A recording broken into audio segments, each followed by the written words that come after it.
you guys, the ripple effect of everything we do. It makes a difference whether you Yeah. throw a big ugly rock in the water and it's ugly ripples, or you throw a nice pretty rock in the water and you get pretty ripples and nice things happen. It's important to remember that things. Be the change you want to see. Make a difference by giving your money a purpose, a mission to do good. Welcome to Money with Mission, where we show you how to create passive income so that you have options for how to work and how to live your life while leaving a legacy of positive social impact. Welcome back to Money with Mission, everyone. Today, I'm pretty excited to have Franco Perez with us. Franco has an interesting backstory and how he got to where he is. We'll be talking all about that, and then hearing about how he has given himself, as well as his money, a mission to help people get into affordable housing. Welcome to the show, Franco. Thanks so much for coming. Oh, thanks so much for having me. I'm so excited to be here. Thank you. So I cyber stalked you a little bit. Franco and I, guys, transparency, we just met, so I had to cyber stalk him. I know that you got in from your story online, you didn't start out life as a mobile home park owner or mobile home builder. Talk about how you got to this place. Sure. A very important part of the story is really the pain I went through when I was young. I think it's important to bring up that my parents immigrated here from the Philippines and moved here at around 11 years old from the Philippines. And I was in an unfortunate situation where my parents split.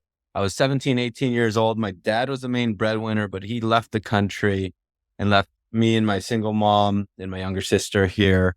And I remember that time so vividly because it was the hardest point of my life. I remember dropping out of school, working full time, and even all the hours that I worked, 2 jobs, whatever, at the end of every month, I still couldn't make ends meet just to pay for rent and just to help my mom and my younger sister survive. And I remember thinking, why is life this way? It's so difficult. Why is it that the rich get to benefit from owning a home? And why is it that the poor or the middle class have to pay rent and this sort of thing? And long story short, I got into real estate.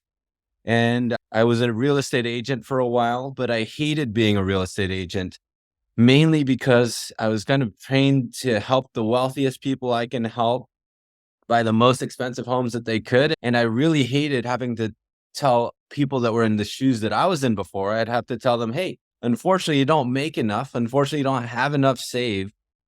I can't help you, but if you make more or if you save more money, you can come back to me later. And for me, that didn't sit well. I wanted to find a way to help those people that wanted to better themselves, and how can we make their life a little bit easier, right? And dedicated my life to trying to figure that out. And I accidentally came across mobile homes. My old thoughts on mobile homes were that they were trailer trash, that they were for bad quality people and all the associations that we have. But I came to find out that they're actually very great places where people start their wealth building journey, and dedicated my whole life to building a business around mobile homes, got people out of the rental rat race into mobile homes and guiding them financially to sell their mobile home to then be able to afford real estate. And then after that, now in recent time, we're converting old trailer-like homes to beautiful, luxurious, contemporary 2,000 square foot, 3-bedroom, 2-bath mobile homes now today. And that's kind of what got us to where we're at, and we look to grow more. Got it.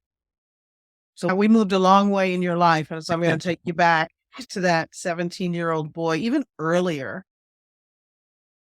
You became the man of the house at 17, it sounds like, and had to support your mom and sister. Before that, can you remember what your relationship with money was? Yeah, I mean, what I hate is that no matter how hard I worked, we weren't really given the education that was needed to be able to excel ourselves. We always talk about this wealth gap, but there's not just a wealth gap, but there's also an information gap and a financial literacy gap as well. I thought that working harder and longer hours is what's going to get me ahead. I wasn't taught the difference between renting and owning and how that matters. And I also wasn't taught that, how to get myself out of that rat race. Right. And unfortunately, there's a lot of common sense things that I thought back then when I was 17, that was the right way to build wealth. But then it's interesting, now as I built a business and network with other people, it's almost like the wealthy information in their common sense is completely opposite, and help bring that education to those people that want it themselves. Yeah. So back to 17, it sounds like your common sense was work hard, pay your bills, and you'll advance if you just work hard enough. Spend your time for money. That's what we learn. Most of us learn as kids, right? Is that what you're saying? That's what I heard. Exactly that. Yeah. Yeah. When did that transformation happen? When did you realize this is not working? What I've been taught and what I've been doing is not going to get me where I want to go. And before you answer that, when did that dream of wanting something more really start to fire up in you?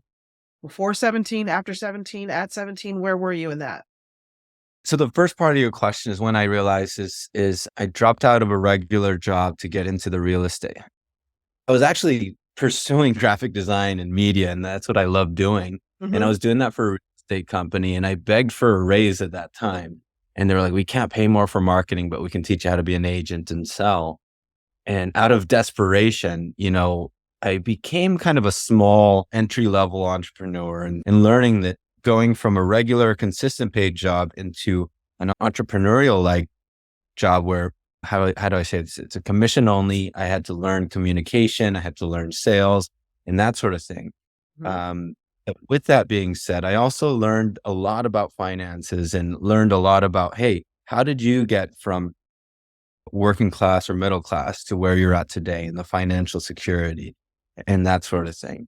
But and that was I'm sorry. That was from selling when you started selling to those wealthy folks. You got into conversations with those people to understand that. Exactly that. Got it. Exactly that. And it was a mix of that and being resourceful with learning books and audiobooks. And keep in mind, I didn't really have a mentor. I didn't have a coach. I didn't have anyone to really guide me, but I learned everything that I learned through YouTube, through podcasts, through audiobooks, right? I think when you find a point to where you have to make things meet, and when that happens, you get more resourceful about the information you get.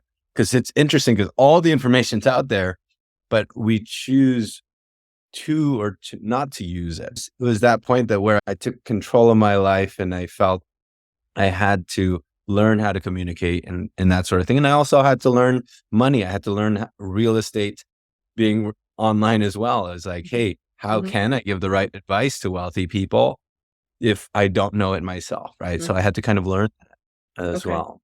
Okay. And then what really drove my passion too was when I helped the first low-income family afford something that they couldn't afford. When I saw that happen, I still tear up today when seeing that happen. And when I see that, it's like, that energy of helping a family start their financial security and start that for their family, that made me want to do more and accomplish more. And that's really what drives me, if you ask me. Yeah. Yeah, I agree 100% that I love it. And it seems like once you get the feel of helping someone do something that they didn't think they could do, that gets you going. It makes you really, really, Oh, absolutely. gosh, I can make this kind of difference in the world and make somebody else that happy and see how much they can change and their kids can change. That's generational changes right there. And I think that's what Exactly. most of us are going for. So you got some mobile homes. Go ahead. I'm sorry. Don't. Oh, I'm sorry. No, I was saying, what's interesting is like a lot of people kind of chase like, hey, I want to make X amount a month, blah, blah, blah, making this amount. And I feel like when I was in that real estate agent world, that's what they were teaching us to pursue, but it just didn't empower me at all. But once you find that thing that is making an impact, I feel like people should really chase that. But it didn't matter how much I was making. I was actually making way less than I was if I were to pursue being an agent. But knowing that I was able to make a change, that allowed me to want to be excited about life, want to wake up early, want to work late nights to figure this out. Yeah. I feel the spark. I feel your passion. Wow. You found mobile homes, and just like when you talked about mobile homes being trailer trash, they just always look run down. You think like that. I always think about tornadoes when I think about mobile homes. Like wherever mobile home parks are, that's where tornadoes go. But that's a Midwest thing. I got to tell you, I never noticed. I used to live in California, for those of you who don't know. I don't think I ever noticed a mobile home park in California. And that's where Franco is. And he has some mobile home parks, but also builds mobile homes, which is, we're going to get to that. Talk about how you discovered mobile homes and how you discovered that was your vehicle to help people get into home ownership.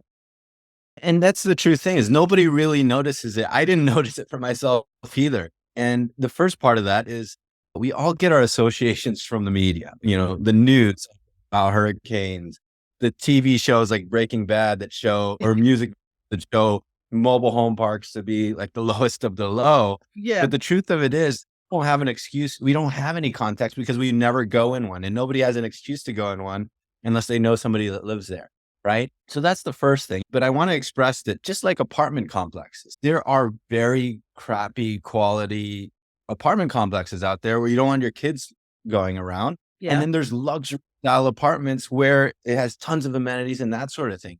And with mobile home parks, there's that same spectrum. Yes, there are some bad trailer park, bad quality communities out there that make us look bad, but there's luxury style resort like communities with swimming pools, tennis courts, dog parks, and they shouldn't all be written off as all a bad thing, right? That's the first part of it. And then the second is there are tons of mobile home parks spread throughout the country. It used to be a very common thing. Sears used to build these communities, and they were really built as workforce housing in many metro areas. And, living in the Silicon Valley for years, I have never been to one. But after that, I looked at Google Maps, and in our county alone, there's 60 communities, and then there's over 4,000 in California alone. And it's just amazing that nobody's really realized that they're everywhere, right? Yeah. But yes, those associations, and we have to take in our own information to really analyze what is real outside of the media and what outside perspectives there are. Because when there's either only rent or only purchase single family, you have to see what other options can get you towards excelling to that full home ownership. So that's how you got to mobile homes. And did you initially own mobile home parks? How did you get into or start working with people with mobile homes? So I know now you have you're doing manufacturing of mobile homes. You're doing a bunch of it. You've gotten pretty far into the game there. So unless you just find mobile homes and then build your factory, or what happened? How did that progress? No, it's great. It's a great question. And it really just first started out with being an agent brokerage that would only help with mobile home stuff. Okay. What's fascinating is, unfortunately, the way like the agent business works, everyone's chasing to help expensive homes. Right. And unfortunately, these people in these mobile home parks, they're being underserved. They feel like nobody wants to help them out and that sort of thing. So that's why we built our business around helping people transition in and out of mobile homes themselves. So our first line of business, building an entity that can help. Hey, maybe you can't afford real estate now. You should look at this option. Or if you own a mobile home and you need to sell, then we'll help them out with that. And that's kind of first started. And it was all around the financial literacy we talked about earlier as well, is that if I could, I want to kind of express the big problem in the Silicon Valley. And this is the same problem in all metro areas. I'm going to talk pricing a bit, but this pricing is Silicon Valley. It's higher than most, but the ratios are kind of the same. So in San Jose, a 2-bedroom apartment is about $3,400 a month to rent. And then to buy a median price home, we're looking at $1.5 million. And how does someone ever dream of ever owning a piece of real estate if the gap is that high? I'm sorry, I just want to know, do you know what the median income is? So $3,400 for a 2-bedroom apartment, 1-point-something million for a starter house, median income, so that people who don't live in California can really get a sense of this. Yeah. Well, the median income in Santa Clara County is typically about between $95K to $150K. And I know that seems high, but even with that, it's very difficult to survive. 100%. I mean, trying to buy a 1-point-something million house at $90,000 a year is, it's stretching you a lot. And it is. And to explain the difficulty, if you wanted 10% down, you're looking at $150,000 down payment. And then you're looking at about an $8,000 to $9,000 monthly payment on top after paying that, right? It's such a difficult thing. And what else are there options? People are moving out of the area, or they're buying 2 hours away to commute every single day. And Yep. it's such a big problem. Yes. Right. And with that being said, that's where this mobile home element really becomes a perfect stepping stone in between, because it's like a hybrid model of home ownership. Basically, how do I say this? So an average mobile home in this area, you're still in the same area, but the price point would be closer to $300,000. 10% down of that would be about $30,000. And you pay a space rent for the community of about $1,000 a month, which I consider is like a high HOA style thing. And then Yeah. your mortgage would be about $2,600 a month, right? Okay. So in total, your initial payment is $30,000. Your monthly payment is about $3,600, just a little bit more than what you'd be paying for rent. But this is where that financial literacy comes in, is that you're paying for a mortgage, something that you own, right? The benefits of home ownership is you get to leverage a loan to build your net worth, you get appreciation, you get tax benefits, but you can't get that unless you own something. But now we can get that at a much more affordable entry point and own a mobile home that's like a hybrid ownership model. And then with that, by just switching from apartment to mobile home living, they can live on for 3 to 5 years and have an asset that they can sell and then be able to afford real estate later down the line, right? So that's kind of the key thing, is that we're allowing a stepping stone out of theirs, out of the rental rat race, so that they can go better their cash flow and better their generational financial security, and then go from there into real estate. Got it. When you say a hybrid ownership model, what do you mean? I say that because you don't actually own the land itself, and some people Gotcha. see that as a huge flaw, but you Yeah. own the rights to that spot in that location. And mind Gotcha. you, these home parks are like right across the street from Google, or it's in a nice, great school district, right? Location is the key thing. And I know I'm saying high prices here, but for example, like in Atlanta, median single family home price could be 500K. Median rent could be like 1,800 a month, and their mobile homes are about 150, right? Yeah. So the key thing is understanding how can you get that step out of that rat race without having to sacrifice by moving out of the area. No, I think the numbers translate percentage wise. So that I think that's the point that we're making here is not, yeah, every place is not as expensive as San Jose, California, of course. Percentage wise, all these numbers translate and people are having a hard time owning their own home. I just had a question about appreciation of mobile homes, depreciation. I mean, if you're a rental owner, if you own them to rent, do they appreciate like regular real estate or is it a different kind of, how does that work? Yeah. Yeah. And that's one of those big false myths that we always have about mobile homes, is that these mobile homes are actually appreciating at a fast rate, and it'll typically match what the real estate market is in that area. So in San Jose, in the last 2 years, it's appreciated by more than 10%. Okay. So that's, 10% of a $300,000 home, just the appreciation alone, that's $30,000 of net value that you get as a family owning a mobile home. Okay. So if we think of owning a mobile home like owning a condo, so you have your ownership of your thing plus the HOA, because most condos have some kind of HOAs. That's kind of the model we're looking at for anybody who's having a hard time wrapping their head around it.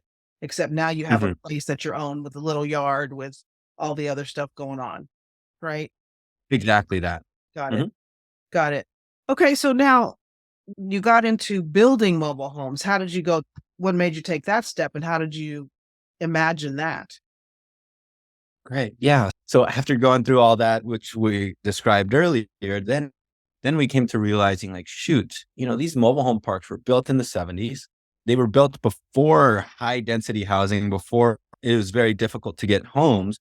Now, these mobile homes themselves are actually on lots that can fit a larger unit. So it's kind of like what a development company would do, but at a much smaller scale, right? So Miss Mary and John own a 700 square foot old single wide mobile home.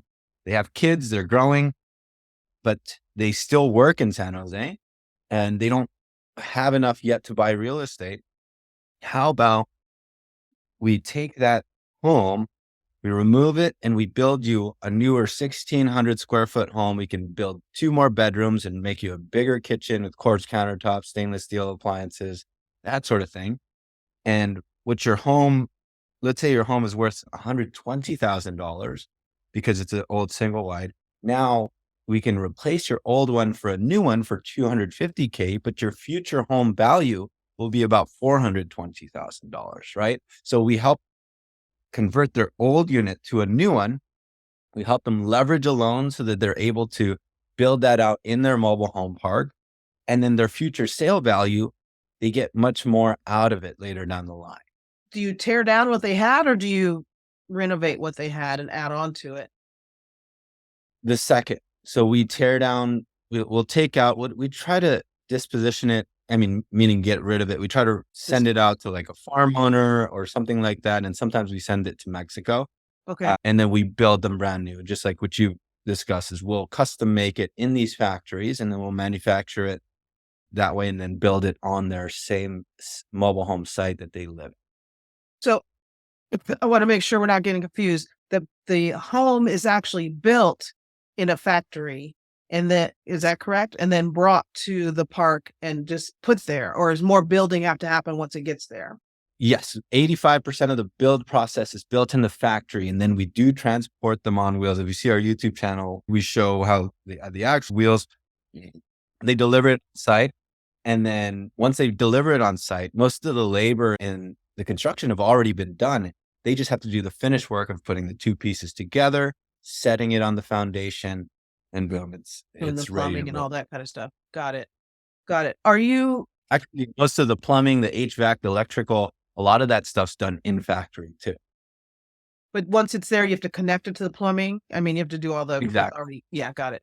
Got it. This is very interesting to me. So there's a housing crisis everywhere. Do you own mobile home parks? Are you building more mobile home parks? Are you taking land in, say, Los Angeles? I'm just throwing out Los Angeles or any city and infilling with mobile home parks. How do you picture this really helping the housing crisis that we have in our country and helping some of the unhoused people get to housing? You're right. There's this huge housing crisis problem. And what's sad is that people don't really realize how much of a problem it actually is. And I want to say this analogy because it's so important. But the way we build homes are the same as we built homes 100 years ago. You know, it's on site and that sort of thing. And nothing's really advanced on how we build. Now, if we think about cars and how they're built, they were originally built for the rich and wealthy and only accessible by them. But it was only until we were able to streamline it and build it on an assembly line in a factory that we were able to build cars at scale for everyone to have access to. And Yeah. that's exactly what we're doing with mobile homes. We're building them in a factory on an assembly line. What that's doing is it's maximizing the effectiveness of the labor that's building these homes and pumping out great quality homes at scale much faster and much more efficient so that we can keep the end product much more affordable than if it was to be a site-built home. Because now if we look at site-built home housing, you have to transport the whole crew, you have to transport all the lumber, all the material, all the skilled, the electricians, the HVAC people, all to that on site. Yeah. And there's so many problems to that. And there's actually so much wasted material and it's so bad for the environment. And now what we're doing is so much more effective. And that's one of the biggest problems when it comes to the housing crisis that we're having is the end product. The completed homes are too expensive. And if we don't change anything now, we're going to be in a lot more trouble later down the line. Not just that, but labor is a big issue as well. The skilled labor. Most of our skilled labor is 40 years old and older, and they're looking at retiring. And we don't have young people that are excited about working with a hammer, that sort of thing as well. So, Outside on a piece of land. I think I really appreciate the analogy to automobiles and how they became available to everybody based on put it on what do you call that thing? In a factory. That yeah. assembly line, yes. And doing that with housing. I mean, that just makes perfect sense. I like that. And where is your factory? So we partner with factories basically that do like modular housing and stuff like that. A lot of our stuff is in like the Riverside area.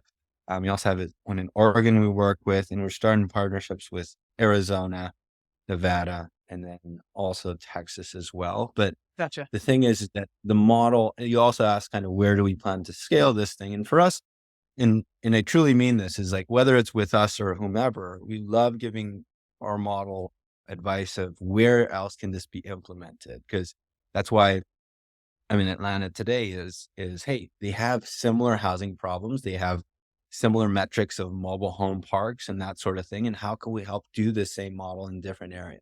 Yeah. Right. Yeah. And that's how we're planning on scaling these. Perfect. Do you guys work with investors, or how can investors be involved? These people that I know that want to really help, just like you're doing, and don't have the time to actually go out there and do it individually like you've been doing. Can investors get involved in your business, or just tell me, how does that work? Yeah, we do have an investor poll that we've done our first round last year. We are going to be doing another one, not this year, but probably first quarter of next year. Mhm. And if they are interested in that, I unfortunately don't have the details of it just Yeah. yet. But yeah, I mean, we are doing that if they are interested. Yep. So, okay. So you heard that. Next year, Franco and I are staying in touch, so I'll be able to give you more information on that if that's something that anyone out there is interested in. And in Franco, they're still working through all the details on that, but this is a great way to get involved in real estate and in real estate investing and having a positive social impact, because you put nice houses, nice properties, nice places for people to live anywhere, and that's going to bring up the value of everything around there. That's going to bring up the self-esteem of those families who can now live in something that they love, and now can start building their generational wealth and teaching their children. And just that, the ripple effect of all these things, that's what we have to remember, you guys. The ripple effect of everything we do, it makes a difference whether you Yeah. throw a big ugly rock in the water and it's ugly ripples, or you throw a nice pretty rock in the water and you get pretty ripples and nice things happen. It's important to remember that thing. Franco, Well, this was really good. I absolutely. really appreciate it. Tell me, what else can you tell us about what you're doing and how we can help at Money with Mission, or any of the folks out there listening can help? I think, we're on this show and we're talking about it. I think I urge people to kind of really take a look at what these homes look like Yeah. and actually see what they look like too. So our team, I'm very proud of our team that does our YouTube channel. If you go there, you can see what the home looks like, how they're built. We do a lot of financial education stuff there too. But see for yourself really the level of quality. And we do a lot of government work as far as like advocating how do we keep building quality homes as well. But all of that stuff is on our link, www.franco.tv, or you could Google us at Franco Mobile Homes. But Nice. see for yourself, if you have families out there that this might help them out, let them know that this is an option. So I love it. yeah. I typed in franco.tv and everything popped up. So you don't have to remember all that. And if you're doing something besides sitting there with a piece of paper writing this down, it'll be in the show notes. Franco, thank you very, very much for what you're doing. I don't know how old you are, but he looks like a baby if you're not watching this. So he's done a lot in however many years he's been on this earth. I'm 31. And So I am very excited to stay in touch and hear everything and get involved with what you're doing. I really, really appreciate it. oh, thanks. And I appreciate what you're doing, and thanks for having us. You're Means a welcome. lot. You're welcome. You guys, until next time, give your money a mission. See you guys later. You've been listening to Money with Mission. There are projects happening right now where you can have a great financial return while positively affecting the lives of others. To learn more about our opportunities, go to moneywithmission.com.